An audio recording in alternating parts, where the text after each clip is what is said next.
What we seem to assume is this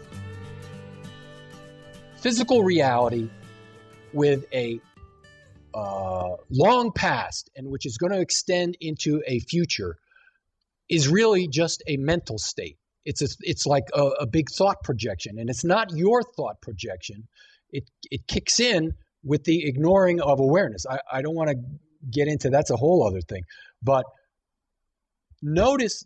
Here's the thing with this whole thing about time and history and the all importance of the present, identifying as the present as this pure consciousness which cannot fail to be present and which is all that is present, all the presence there is. There's nothing outside of it or beyond it. But again, thinking of it in terms of nowness, everything that you would try to say was this is the premise, the presentness, the all presence of the present, which is now.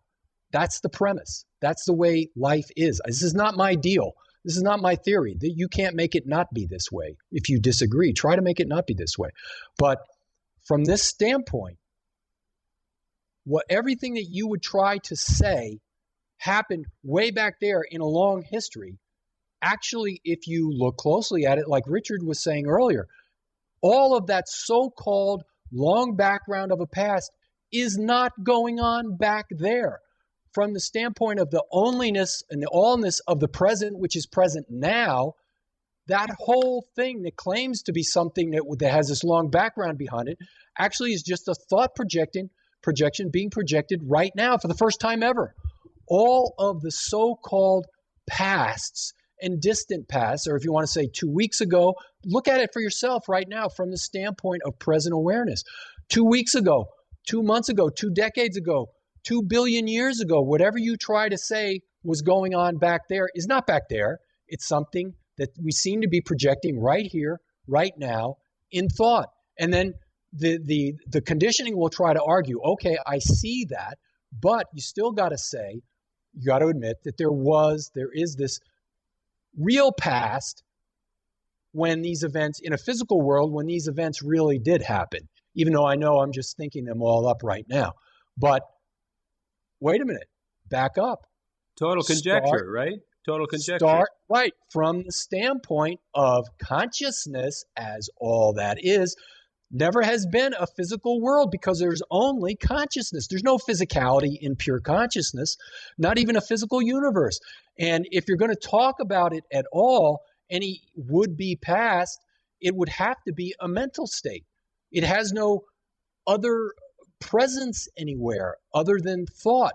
It's just a would-be dream state. And again, all of the so-called background that we claim was back there is just in this thought projection now. So the magnificence of this, the beauty of this, is that as that present, you have zero accumulation of stuff. You have zero baggage. You are so pure, so fresh. And here's the other thing. You have zero to do. You have zero jobs. Zero to do. That's right. Nothing. And here's the other thing. Unwittingly, we might say, well, okay, I see that. I kind of see that, whatever. But there'll still be this thing, okay, that's true. All what claims to be history and a future is just a thing being dreamed up now, and actually now itself cannot dream. It seems to be something that a hangover of human thinking is doing. Now is not a dream, and now can't dream. But anyway, we'll have this hangover that, well, okay, yeah, I see this. But the present has been present for a long time. And wait a minute, not even the present is present now. Where the present is all that is present, there's no before. There's only the present. And not even the present itself has been before because it's present. And so how could there be a way that someone is supposed to be when not even the present knows how to be? It hasn't had any prior experience in being because it's present now for the first time. You are so screamingly pure and fresh and alive and boundless and vital. It's totally off the charts. And you go to try and describe this, and then your jaw just kind of drops. You go, really? I mean, it's so radical what you're bringing to us, And when you say, then when you throw in the kicker, like for the first time, I think, whoa. Yeah. This is so radical compared to how we've been looking at these teachings and what we've been, putting ourselves through.